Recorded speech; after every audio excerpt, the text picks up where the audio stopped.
Llegamos ahora al capítulo 2. Y aquí se trata de la oración en público y del lugar que ocupa la mujer en la iglesia. Y aquí tenemos algo que, por cierto, es de mucho valor para nosotros. Lo que primero tenemos aquí es la oración en público. La oración en público es para la gente y para los oficiales, para aquellos que están en autoridad. Eso se menciona en los primeros 7 versículos de este capítulo. En los versículos 1 y 2 de este capítulo 2 de la primera epístola a Timoteo leemos: «Exhorto ante todo a que se hagan rogativas, oraciones, peticiones y acciones de gracias por todos los hombres, por los reyes y por todos los que están en eminencia, para que vivamos quieta y reposadamente en toda piedad y honestidad». Pablo está diciendo algo aquí que los creyentes deben hacer, y suponemos que estas oraciones deberían hacerse en la iglesia, y que deberían hacerse a favor de las autoridades de la ciudad o del país. Y si uno quiere traer esto al día en que vivimos, deberíamos decir sencillamente lo siguiente: que los miembros de un partido deberían orar por los miembros de los otros partidos, y viceversa. Pero eso sería algo muy difícil de hacer. En cierta ocasión, hace muchos años, se le preguntó a un capellán del Senado de su país si él oraba por los senadores, a lo cual él respondió: «No, yo miro a los senadores y luego oro por el país». Y amigo oyente, de paso debemos decir que ese es un consejo bastante bueno. Debemos orar por nuestros países y debemos orar por aquellos que tienen autoridad sobre nosotros. Si somos miembros de un partido político y la persona que está en el poder en ese instante es del otro partido político, pues oremos por él. Ese es un lugar donde el creyente puede orar. ¿Por qué? Aquí se nos dice que debemos orar por los reyes. Alguien puede decir: «Sí, pero ¿debe usted orar cuando el gobierno es corrupto?». Bueno, eso es exactamente lo que el apóstol Pablo está diciendo aquí. Que aun cuando ese gobierno sea corrupto, debemos orar. Debemos orar por cualquier autoridad que esté ocupando el poder. Y usted debe recordar que el que estaba ocupando el poder en Roma en aquel entonces era Nerón. Y aún así, Pablo manda a los creyentes que oren por los reyes, por aquellos que están en autoridad. ¿Y por qué? Para que vivamos quieta y reposadamente en toda piedad y honestidad. Y esto es algo muy bueno.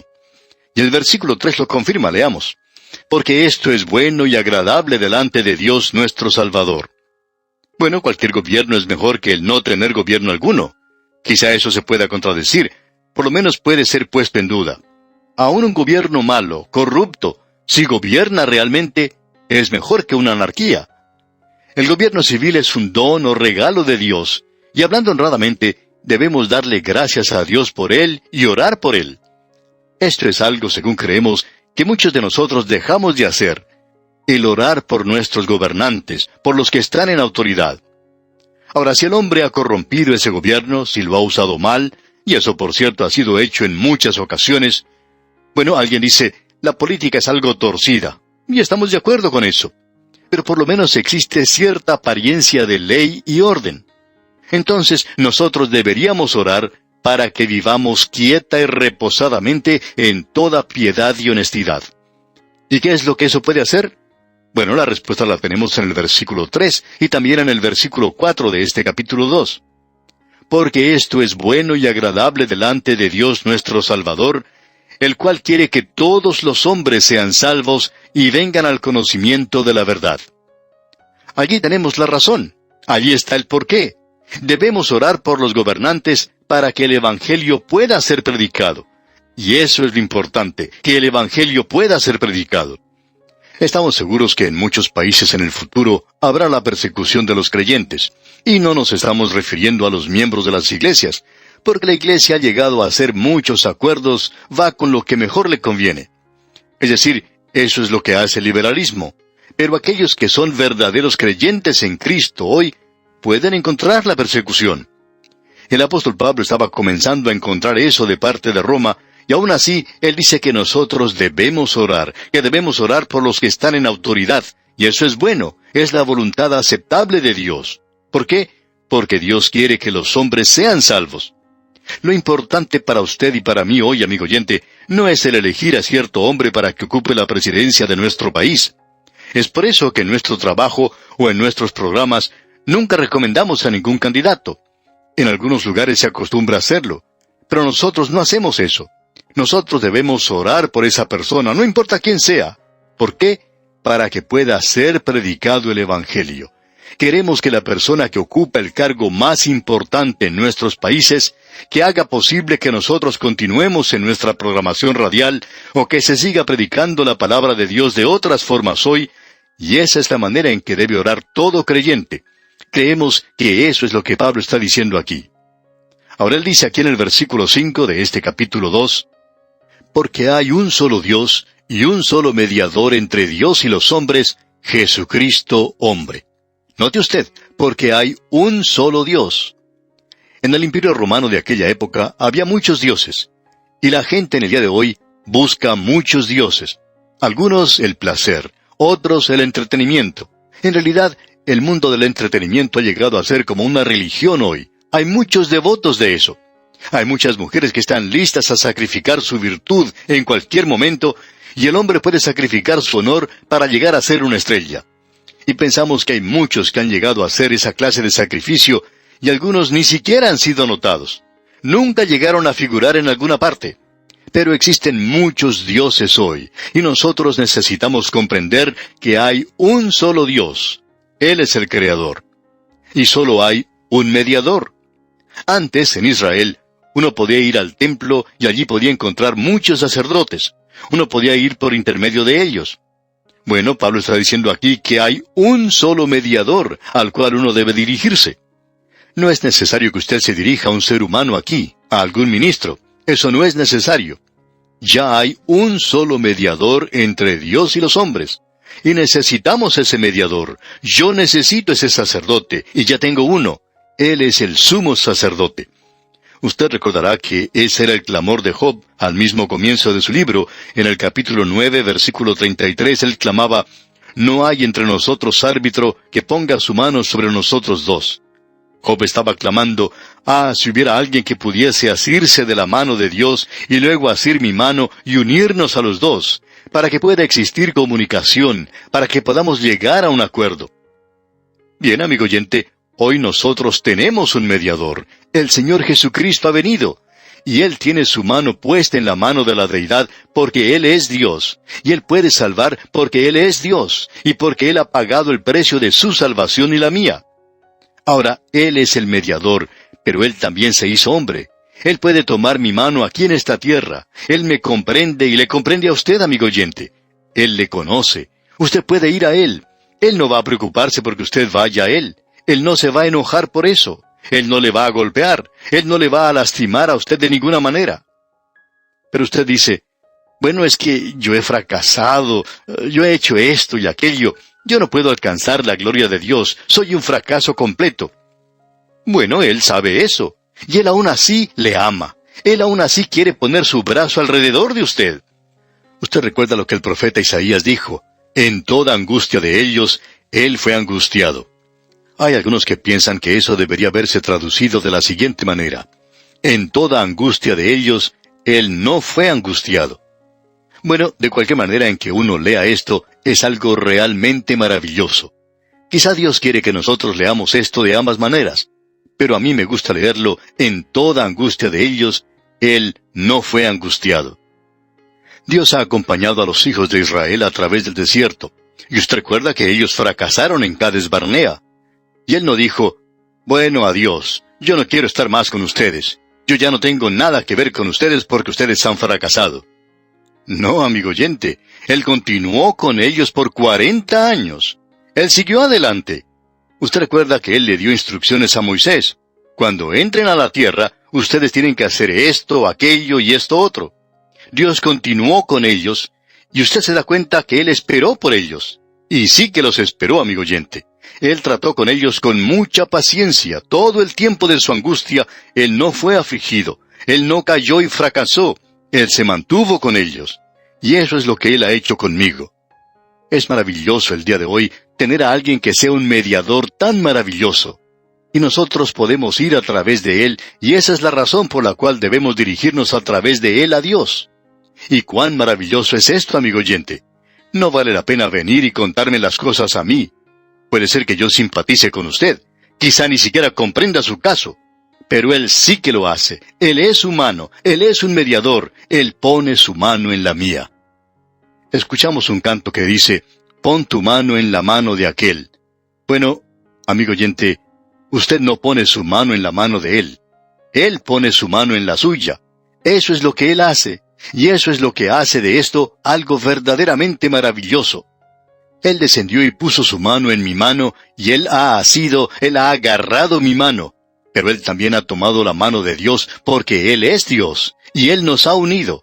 ¡Cuán maravilloso es esto, amigo oyente! Y ahora en el versículo 5 leemos otra vez, porque hay un solo Dios, y un solo mediador entre Dios y los hombres, Jesucristo hombre. El mundo necesita conocer de aquel del cual estamos hablando, porque Él es el único camino a la salvación. Usted recuerda lo que Pedro le dijo a los líderes religiosos de aquella época. Y en ningún otro hay salvación, porque no hay otro nombre bajo el cielo dado a los hombres en que podamos ser salvos. ¡Cuán tremendo es todo esto, amigo oyente!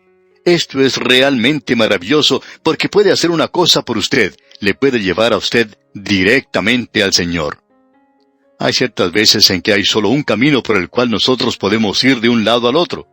Y debemos seguir ese camino si queremos llegar a nuestro destino. Y eso es lo que sucede aquí con el Señor Jesucristo. Él es el único camino. Nosotros estamos muy agradecidos cuando se nos dice aquí que hay un solo camino a Dios, solo un mediador. Y Él es tan maravilloso, y Él es el único que puede unirnos con Dios hoy. Él puede llevarnos a Dios porque Él es Dios, pero también es hombre. Jesucristo, hombre. Y aquí nos detenemos por hoy. Es nuestra esperanza que el estudio de hoy haya sido de inspiración para usted y le haya acercado más a Dios, única fuente de salvación y santidad. Que el Señor derrame sobre usted sus ilimitadas bendiciones. En nuestro estudio de hoy, continuamos en la primera epístola del apóstol Pablo a Timoteo, y volvemos al capítulo 2 que comenzamos en nuestro programa anterior, y vamos a comenzar hoy nuestra lectura con los versículos 5 y 6. Donde dice, porque hay un solo Dios, y un solo mediador entre Dios y los hombres, Jesucristo hombre, el cual se dio a sí mismo en rescate por todos, de lo cual se dio testimonio a su debido tiempo. Y esa palabra rescate, diríamos que es una palabra muy importante, que Él se entregó a sí mismo como rescate. Esta palabra viene del griego antilutron, y quiere decir que Él pagó un precio por nuestra redención. Nosotros teníamos que ser redimidos. Eso indica que usted y yo éramos pecadores perdidos y que Él era el rescate. Continuemos ahora leyendo la primera parte del versículo 7, donde dice, para esto yo fui constituido predicador y apóstol.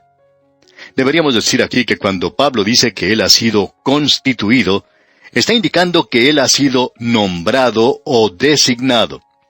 Creemos que nos da una mejor idea el decir que Él fue nombrado apóstol, designado como apóstol. Él dice, un predicador y apóstol.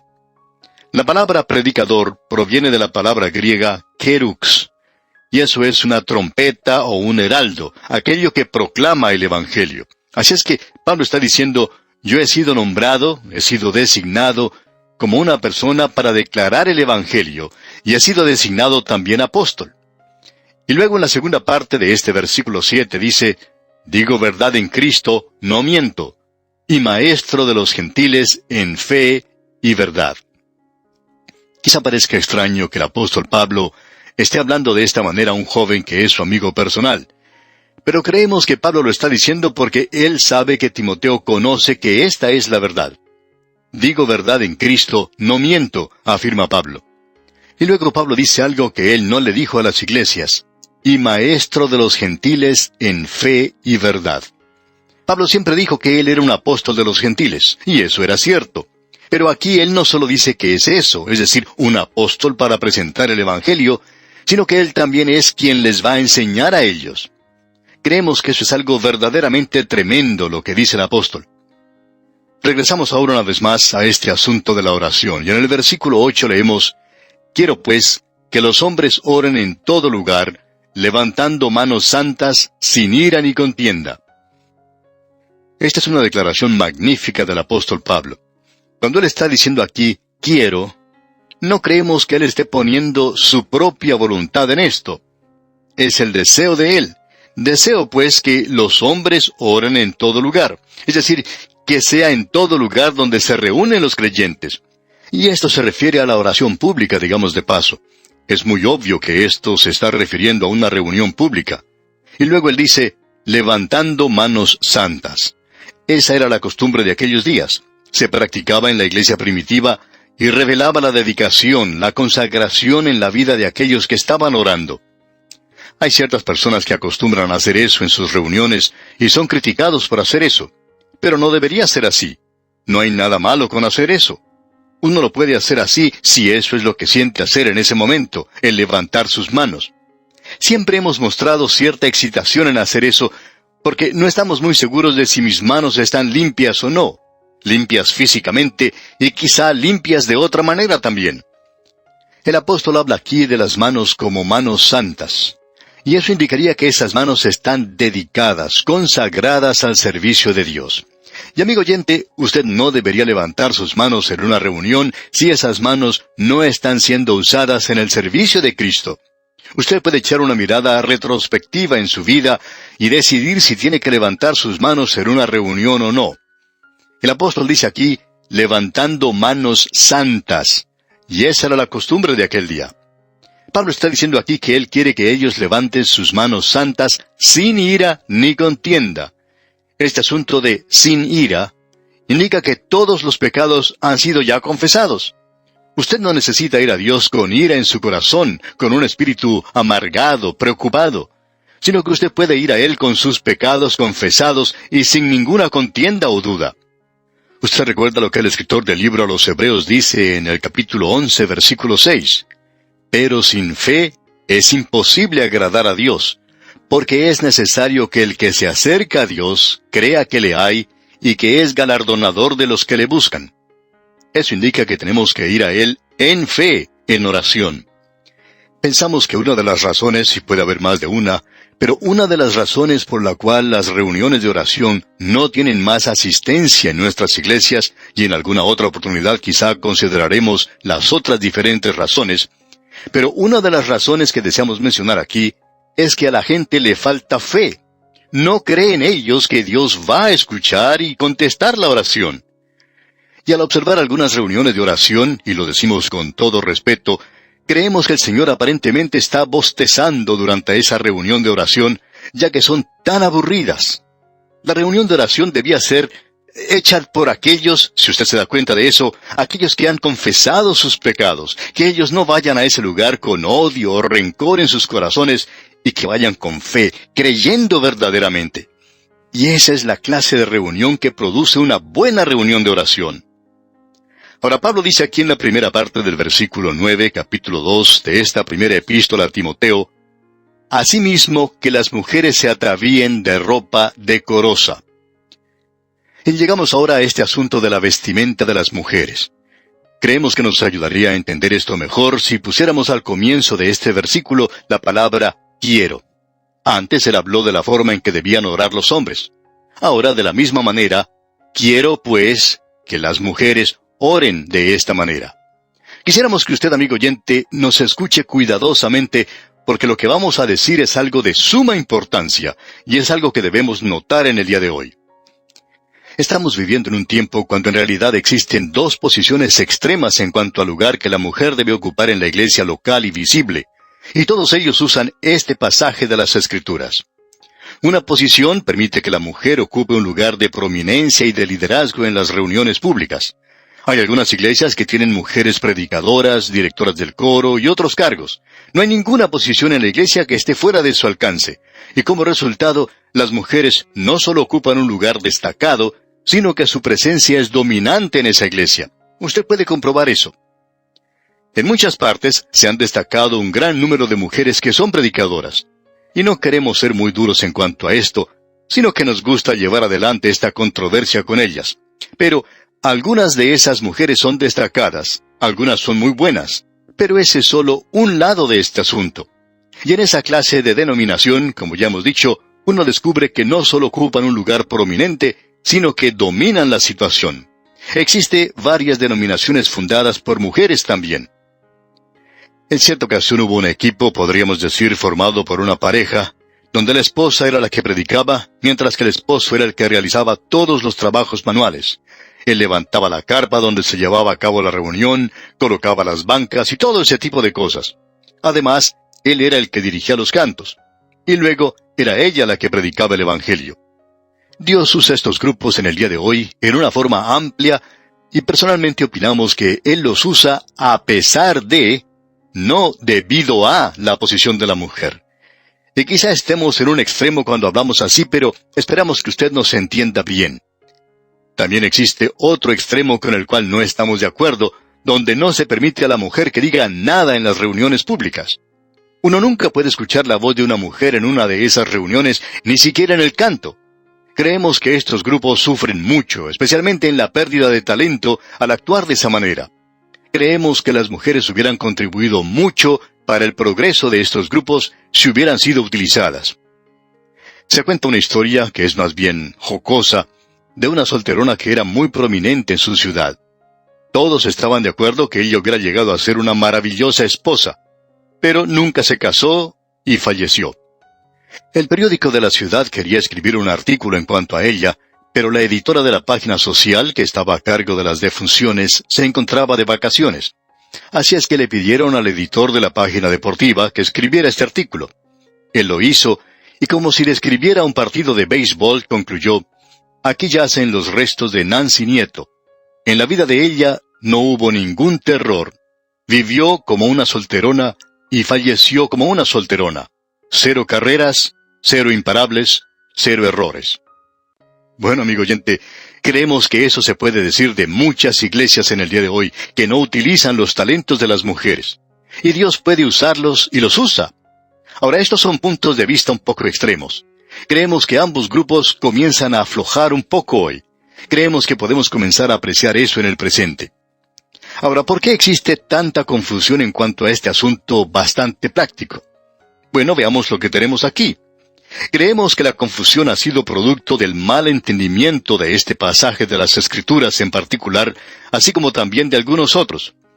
Las personas que interpretaban esto no conocían muy bien el mundo romano en el tiempo del apóstol Pablo, y también existía cierta incertidumbre en cuanto a lo que Pablo estaba diciendo aquí. En primer lugar, vamos a apreciar el mundo de Pablo en aquel día. Ahora, Dios ha utilizado a las mujeres. Necesitamos comprender esto. Uno no puede leer la palabra de Dios sin notar cómo Dios usó a Débora, a la reina Esther y a Ruth. Y creemos que en la historia moderna también se destacan algunas mujeres, y hay multitud de mujeres aquí a quienes Dios ha usado en forma maravillosa. Pero, amigo oyente, en el mundo romano, el principio femenino se encontraba en todas las religiones paganas, y la mujer ocupaba un lugar muy prominente. Por ejemplo, podemos tomar el caso de la adoración a Afrodita en Corinto. Esa era probablemente una de las cosas más inmorales que existía, donde en realidad se hizo una religión de la prostitución, y donde se podía encontrar miles de tales vírgenes en el templo de Afrodita, lugar que se encontraba en Acrópolis, en Corinto. Estas mujeres no eran otra cosa sino prostitutas. Tenían su cabello enmarañado, y esa es la razón por la cual Dios habló en cuanto a que la mujer debía cubrirse su cabeza a causa de las religiones que existían en ese entonces. Ahora, en Éfeso, donde se encontraba Timoteo, y donde Pablo había pasado algún tiempo, las mujeres ocupaban un lugar muy prominente. Allí se encontraba el templo de Diana, y todas esas religiones misteriosas tenían estas sacerdotisas. Y lo que Pablo está diciendo aquí es que este asunto del sexo no debe entrar en el asunto de la oración en público. Esperamos que usted le escuche a él con esto en mente. Veamos lo que él está diciendo. En primer lugar, él dice que esta es la manera en que los hombres deben orar. Ahora él está diciendo que esta es la manera en la cual deben orar las mujeres. Amigo oyente, lo que Pablo está diciendo es que las mujeres deben orar en público, pero él les está indicando la forma en que deben hacerlo cuando oran en público. El énfasis que se da aquí es sobre un adorno interno y no sobre algo externo. Escuchemos lo que dicen los versículos 9 y 10 de esta primera epístola a Timoteo, capítulo 2. Asimismo, que las mujeres se atavíen de ropa decorosa, con pudor y modestia, no con peinado ostentoso, ni oro, ni perlas, ni vestidos costosos, sino con buenas obras, como corresponde a mujeres que profesan piedad. Lo que el apóstol Pablo está diciendo es lo siguiente, y es algo muy importante, que las mujeres deben orar en público, pero que cuando oran en público no tienen que vestirse desde el punto de vista del sexo, que ellas no tienen que presentarse ante Dios llenas de adornos como si quisieran llamar la atención desde ese punto de vista. Queremos indicar lo siguiente. Creemos que la mujer debe vestirse hoy tan bien como sea posible y lucir tan atractiva como pueda. No hay nada malo con esto, mientras ella esté tratando de agradar a su esposo, o si es soltera, a un hombre. No hay nada malo en esto. Cuando estuvimos tratando con lo que se decía allá en el último capítulo del libro de Proverbios, recibimos una carta que decía lo siguiente. Nunca pensé que llegaría el día cuando estaría escribiéndole mencionando una queja. Por lo general, yo siempre estoy de acuerdo con lo que ustedes dicen. Pero el otro día, cuando ustedes se encontraban tratando el tema del último capítulo de Proverbios, creo que ustedes pusieron el dedo en la llaga. Ustedes estaban aconsejando a los jóvenes cómo conseguir una esposa y ustedes dijeron, en primer lugar, estén seguros de que ella sea creyente. Estoy de acuerdo con eso. Luego ustedes dijeron, y si es posible que ella sea hermosa y bella. Bueno, no creo que eso sea algo bueno de decir. Después de todo, hay muchas mujeres comunes en comparación a las que realmente son hermosas. ¿Y a dónde irían ellas a parar si los hombres eligieran solamente las hermosas? Yo soy una de esas mujeres ordinarias, comunes, y estoy muy agradecida que mi esposo no eligió una de esas muchachas hermosas. De lo contrario, yo me hubiera perdido 25 años de una vida feliz en el matrimonio. No estoy enojada con ustedes. ¿Cómo podría estarlo cuando yo he aprendido tanto de la palabra de Dios? ¿Cómo podría estarlo cuando yo he aprendido tanto de las verdades que allí cualquier persona puede encontrar? Solo quería informarles que ustedes deberían decir algo en cuanto a mujeres como yo, a quienes el Señor decidió no bendecir con una belleza física. Muy bien. Deseamos ahora decir algo a esta señora y a las demás que nos están escuchando. Y amiga oyente, ¿se ha detenido usted a pensar alguna vez que cuando su esposo se enamoró de usted y le propuso matrimonio, que él estaba pensando que usted era hermosa en realidad para él? Sí, amigo oyente, así es. Los hombres siempre pensamos que la mujer con la cual nos hemos casado es una mujer muy hermosa, quizá la más hermosa de todas. Me imagino que el esposo de esta señora ha pensado que ella es una mujer hermosa, y pensamos que las mujeres deben vestirse de una manera muy atractiva, es decir, lo mejor que puedan. Pero amigo oyente, cuando usted se dirige a Dios en oración, no necesita vestirse con muchos adornos. Lo que es necesario son adornos que llamaríamos internos. Eso es lo que el apóstol Pablo está diciendo aquí en este versículo. Él no está diciendo que las mujeres no deben orar. Él en realidad está diciendo que deben orar y les está indicando la forma en que ellas deben presentarse ante Dios. Pensamos que si una mujer va a cantar en la iglesia, va a tener una parte o va a decir algo, que ella debe vestirse de tal manera que no sea basado en el sexo. Y haciéndolo de esta manera, está entonces complaciendo a Dios. Y amiga oyente, usted no puede complacer a Dios basándose en el sexo. Y eso era lo que caracterizaba a las religiones paganas. Ahora en el versículo 11 dice Pablo, la mujer aprenda en silencio con toda sujeción. Eso tiene que ver con la doctrina. Y en el versículo 12 leemos, porque no permito a la mujer enseñar ni ejercer dominio sobre el hombre, sino estar en silencio. Y creemos que esto es muy importante. Hay algunos que quizá no estén de acuerdo, ya que las mujeres tenían una parte principal en las religiones misteriosas del día de Pablo. Si usted lee las notas que tenemos en cuanto a nuestro estudio, con referencia a la carta a los Efesios, usted se dará cuenta qué es lo que ellos hacían. Ellos tenían verdaderas fiestas bacanales. Y Pablo está advirtiendo a las mujeres aquí que no deben hablar públicamente con la idea de hacer un llamado basado en el sexo.